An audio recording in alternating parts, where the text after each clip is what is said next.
ما در صحبتی گذشتمان صحبت کرده بودیم کبر نسبت خدا، یکی از کبرها تقسیم شده نسبت خدا.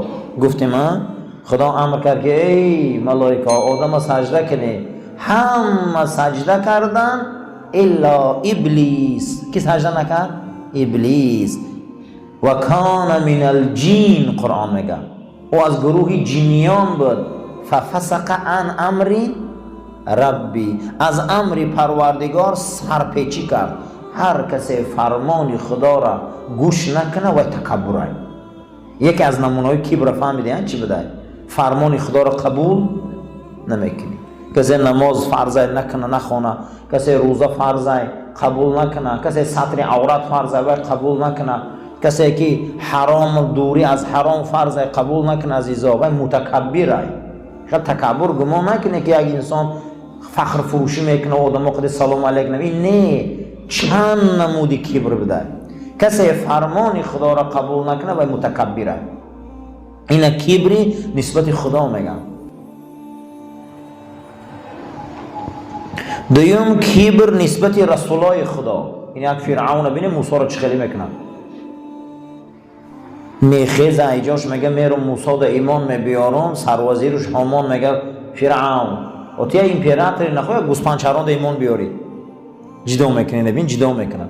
از ناز و امپراتوریش می نازونه که به ایمان ای دنیا میگذارن. این میگه نخواه تو را یک گوسپانچران که در درگاه تو کلانشه تعوید ایمان بیاری.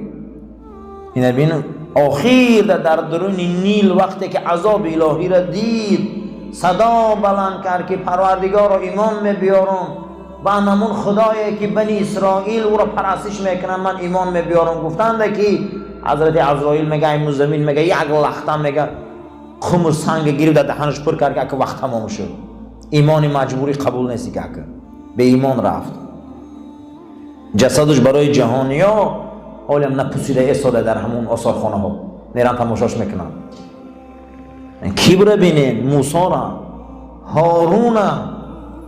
هارون علیه السلام گردن نمیتید. جناب پیغمبر چقدر غم دادن. اما کیشان سوره تبت نازل میشود. یکی از متکبران سحریا در پیش پای پیغمبر خدا خار میپرتافت سنش، تمام افلاسی ها را میآورد دهن در رسول اکرم میمون. حضرت میبرمد میگو همینه، میگو همسایه داری. چقدر رسول اکرم آزار دادن. حتی بدبخت ابوجهل جناب پیغمبر مزمم میگو لعنتی، یعنی که مذمت کرده شدن، بد دیده شدن. پیغمبر میگه مزمم میگو.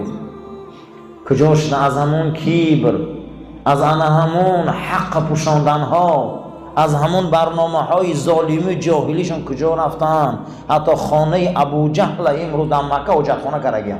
این عاقبت کبر. تکبر عزازیل را خار کرد. از سعدی میگن تکبر عزازیل را خار کرد، به دام لعنت گرفتار کرد. پیغمبر خدا صلی الله علیه و سلم فرمودند که میدانه که یکی از عادل های امت من کیه؟ میدانه که یکی از عادل های امت من کیه؟ 3 بار گفتن. صحابه گفتن که خدا و رسولش میدانن.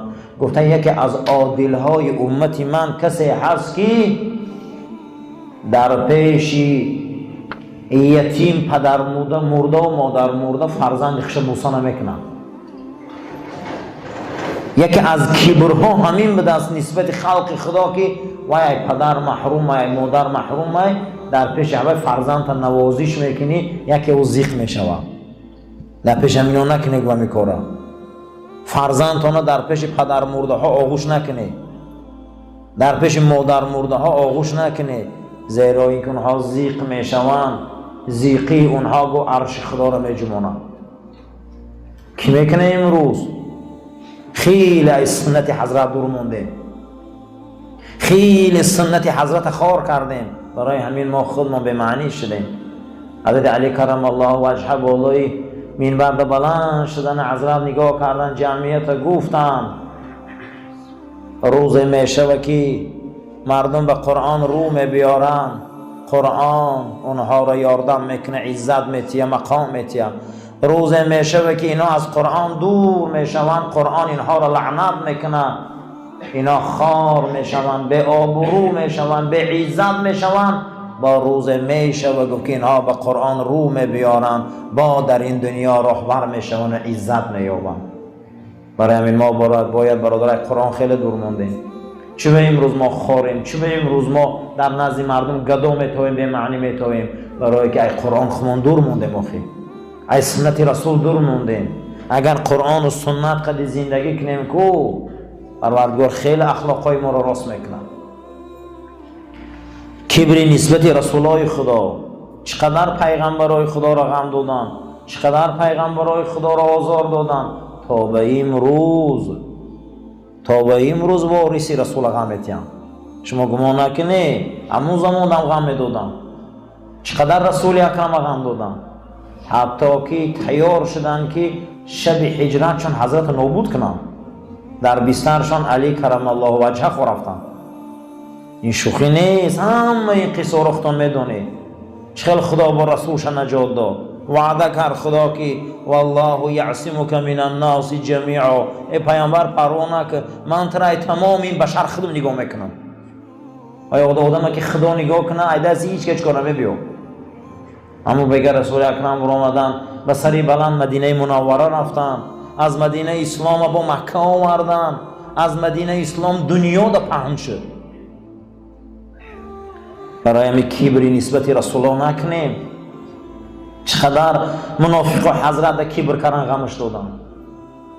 یکی از کبری نسبت رسول الله همین است که کسی پیغمبری ما اگر باور نداشته باشه باید تکبر. کسی پیغمبر را قبول نکنه، کسی سنت رسول را باور نداشته باشه باید تکبر.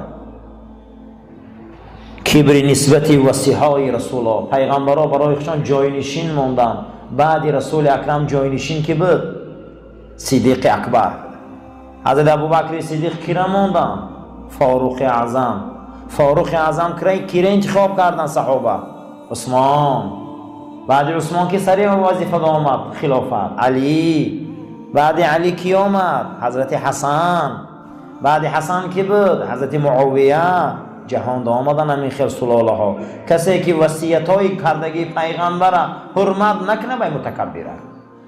من اکرم عالما فقط اکرمنی، چنین گفت آن رسولی مدنی. و پیغمبر یه حدیث گفته من اکرم عالما فقط اکرمنی. پیغمبر ده کسی عالمای دین من حرمت میکنه وای من حرمت کرده.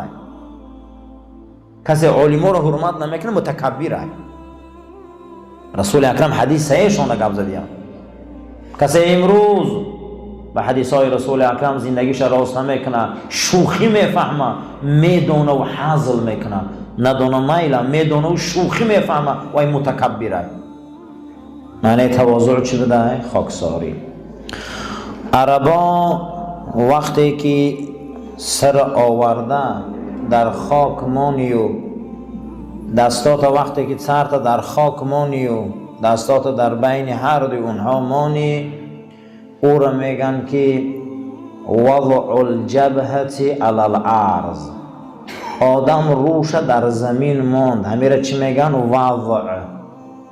وقتی که همیره که وضع میگن نام همین چی بوده است؟ وضع بوده است. تواضع هم از همین گرفته میشود که آدم خیلی پایان میبیاید، خیلی خودش میکشد. آدم وقتی که خیلی پایان آمد، خیلی خودش کشید، خیلی پایان کرد، از این دلالت میشود که انسان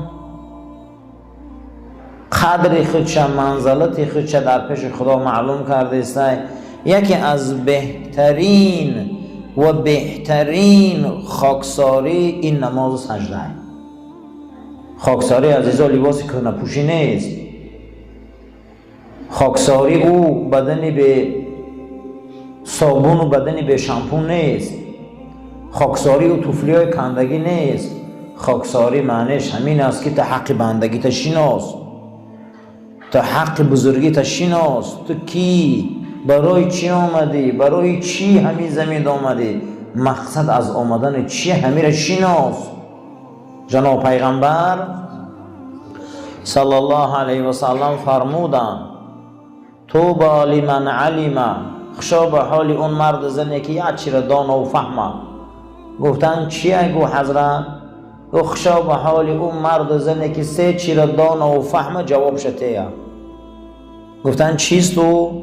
گفت همین جواب شده که چی دا آمده؟ چی دا آمده؟ کجا می روه؟ از کجا آمده؟ همین کسی سه چیز جواب شده گفت خشا به حالش بهترین انسانه. ای کجا آمدیم؟ باید جواب شده. چی دا آمدیم؟ جواب شده. کجا میریم؟ جواب شده. کسی همین سه فلسفه رسول اکرم جواب شده سیر دنیا رو میفهمه. برای همین سه چیز جواب دادن کسی که همینه جواب نده و به اهمیتی کنه یکی از کبرها همینه. اولین گناهی که خدا عبادت نشده بوده در عالم بالا این کبر بوده. این چی بوده؟ کبر. کی کبر کرد نسبت خدا؟ ابلیس. ابا و استکبر قرآن میگه سرکشی کرد و تکبری کرد. خدا امرش کرد که سجده کن آدم، میگه نه تو را میکنم آدم نه. چی باخی؟ این میگه پوست جدا میکنم، جنسیت جدا میکنم، آفرینیش جدا میکنم، قبیلش جدا میکنم، ملتچگی و نجات پرستیش جدا میکنم. من از الله خلق کردی وای ای خاک بوی گرفتگی وای کیه ما وای میکنم تو من از الله خلق کردی او خاک بوی گرفتگی کیه که ما او را سجده میکنم.